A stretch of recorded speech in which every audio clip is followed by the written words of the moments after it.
Breaking news చూస్తున్నాం. గుడివాడలో TDP నేత ప్రభాకర్ కిడ్నాప్ వ్యవహారం కలకలం రేపుతోంది. నిన్నంతా పెడన సమీపంలో చిత్రహింసలు పెట్టి రాత్రికి విడిచిపెట్టారు. బాధితుడిని కూతురు గుడివాడ పోలీస్ స్టేషన్లో ఫిర్యాదు చేయడంతో విషయం బయటకొచ్చింది. ప్రస్తుతం గుడివాడ హాస్పిటల్ బాధితుడికి చికిత్స అందిస్తున్నారు. గతంలో మాజీ మంత్రి కొడాలి నానిపై ప్రభాకర్ కేసు పెట్టారు. దీంతో కిడ్నాప్ వ్యవహారంలో వైసీపీ నేతల పాత్ర ఉందని అనుమానం వ్యక్తం చేస్తున్నారు.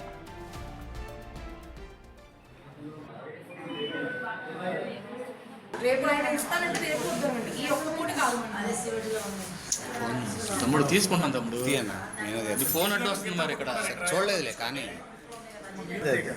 తాళతో కట్టేసి అదే చెప్పండి సార్ జరిగింది ప్రభాకర్ గారు.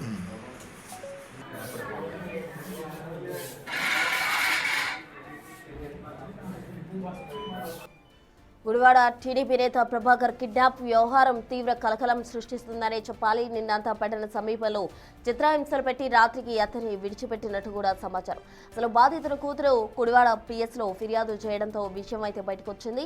ప్రస్తుతం గుడివాడ హాస్పిటల్లో బాధితుడికి చికిత్స అందిస్తూ ఉన్నారు.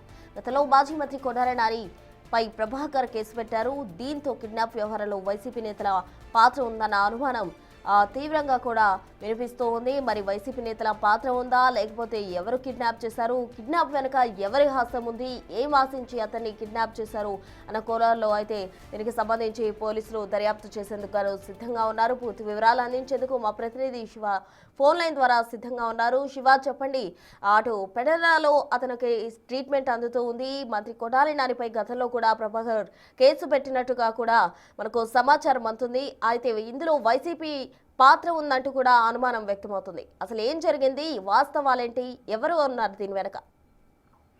ప్రస్తుతం మొత్తం మీద చూసుకుంటే గుడివాడలో హైడ్రామా జరిగింది. తెలుగుదేశం పార్టీ నేత ప్రభాకర్ ని కొంతమంది గుర్తు తెలియని వ్యక్తులు, దుగ్గిరాల ప్రభాకర్ అనే వ్యక్తిని కొంతమంది గుర్తు తెలియని వ్యక్తులు నిన్న ఉదయం ఆయన పొలాలకు నిర్బంధించినట్లు కూడా తెలుస్తా ఉంది.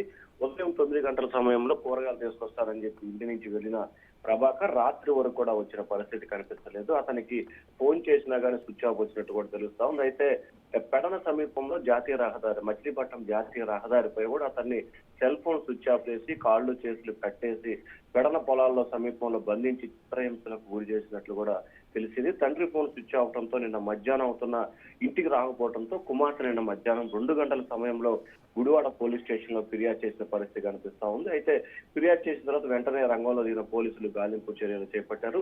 నిందితుడు ఏదైతే ఫోన్ సిగ్నల్ ని బేస్ చేసుకుని స్విచ్ ఆఫ్ చేసినా గానీ ఫోన్ సిగ్నల్ లాస్ట్ కాల్ ఎక్కడైతే బేస్ అయిందో అక్కడి నుంచి దాన్ని ట్రేస్ చేసుకున్న దానికి సంబంధించి కూడా పూర్తి స్థాయిలో సిగ్నల్ ట్రేస్ చేసినట్టు కూడా తెలుస్తా ఉంది. అయితే పోలీసులు వెతుకుతున్నారని తెలిసిన తర్వాత వెంటనే నిందితులు ప్రభాకర్ ని వదిలిపెట్టినట్టు కూడా తెలుస్తా ఉంది. ఎవరికైనా చెప్పినా ఏదైనా చేసినా మళ్ళీ చిత్రహింసలకు గురి చేసి చంపుతామని చెప్పి బెదిరించినట్టు ప్రభాకర్ రావు అయితే పరిస్థితి కనిపిస్తా ఉంది. అయితే ఈ కేసుకు సంబంధించి గతంలో మాజీ మంత్రి కొడాలి నాని అలాగే మరొక వ్యక్తిపై ప్రభాకర్ రావు కేసు పెట్టినట్టు కూడా తెలుస్తా ఉంది. అయితే ఏదైతే మద్యం గోడానికి సంబంధించి కూడా అప్పుడు మద్యం కార్పొరేషన్ ఎండీగా ఉన్న వాసుదేవరెడ్డి అలాగే మాజీ మంత్రి కొడాలి నానికి సంబంధించి తన గోడాన్ని బలవంతంగా లాక్కునే ప్రయత్నం చేశారు. ఆ నేపథ్యంలోనే నిల్వ ఉంచేందుకు ప్రభుత్వానికి అద్దెకిచ్చారు. అద్దెకిచ్చిన సమయంలో ఏమాత్రం కూడా తనకు సంబంధించి అద్దె గాని ఏమి గాని చెల్లించలేదు. ఈ నేపథ్యంలో అప్పటి జాయింట్ కలెక్టర్ మాధవీలత అలాగే అప్పటి అంబారి కార్పొరేషన్ ఎంపీ వాసుదేవరెడ్డి మాజీ మంత్రి కొడాలి నాని నేతృత్వంలో ఈ గోడ ముగింపు జరిగిన పరిస్థితి కనిపిస్తుంది. ఈ నేపథ్యంలో తనకు అద్దె చెల్లించలేదని చెప్పి కూటమి ప్రభుత్వం అధికారంలోకి వచ్చిన తర్వాత ప్రభాకర్ రావు పోలీసులకి ఫిర్యాదు చేశారు. ప్రస్తుతం ఆ కేసు విచారణ దశలో ఉంది. ఈ నేపథ్యంలోనే కేసు ఎందుకు పెట్టావు అనే కోణంలోనే కొడాలి నాని అనుచరులు కిడ్నాప్ చేసినట్లు కూడా పోలీసులు అయితే భావిస్తా ఉన్నారు. ఈ కేసుపై పూర్తి స్థాయిలో దర్యాప్తు అయితే జరుగుతా ఉంది ప్రస్తుతం.